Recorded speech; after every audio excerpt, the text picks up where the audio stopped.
Isinusulong sa Kamara ang pag-amyenda sa Magna Carta for Public Health Workers.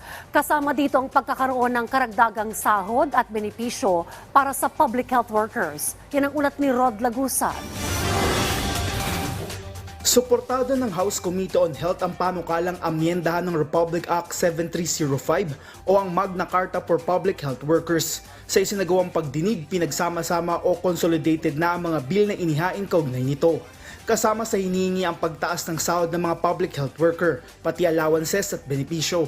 Isa rin sa ititulak ang pagpapalawak ng definisyon ng health workers na maisama ang iba pang nagtatrabaho sa labas ng tradisyonal na mga health facility tulad ng mga mental health professional. I think everybody agrees na yung mga public health workers and mental health professionals deserve to a better and improve benefits, salaries included, para naman mabigyan tugon yung matagal na rin na hinihingi ng mga health professionals natin. Sang-ayon ng Health Department sa mga panukalang mapabuti ang kasalukuyang sitwasyon ng mga health worker. The DOH interposes no objections to the proposed measure as this recognizes the vital role of our public health workers in the healthcare system.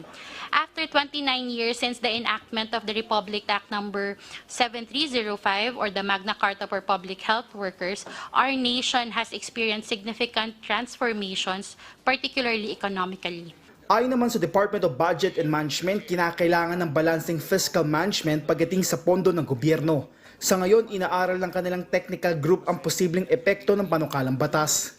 One-step increment in a salary grade would equate to a substantial budgetary impact. In this regard, our recommendation is to streamline and harmonize the provision by creating a technical working group or to consolidate the provisions of the bill more essential, whether it is a proposal to increase a salary grade or to increase other allowances which will be provided to our health workers.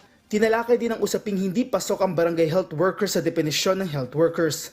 We have at least 420,000 barangay health workers serving in the front line, but they are considered volunteers. Their work is not being valued as worker, and they are predominantly women. Kaya naman ayon kay Congressman Gato, magandang muling busisiin ng batas kung saan nakapaloob ang barangay health workers. Sakaling maipasa ang batas, anya makakatulong ito upang mahikayat ang mga health worker na manatili sa bansa.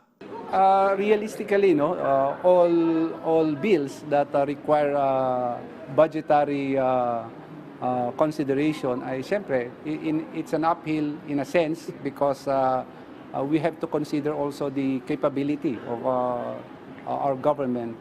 Gayunman, hindi ito hadlang anya upang maganap ng solusyon sa isyu ng healthcare system at health workers. Rod Lagusad, para sa Bayan.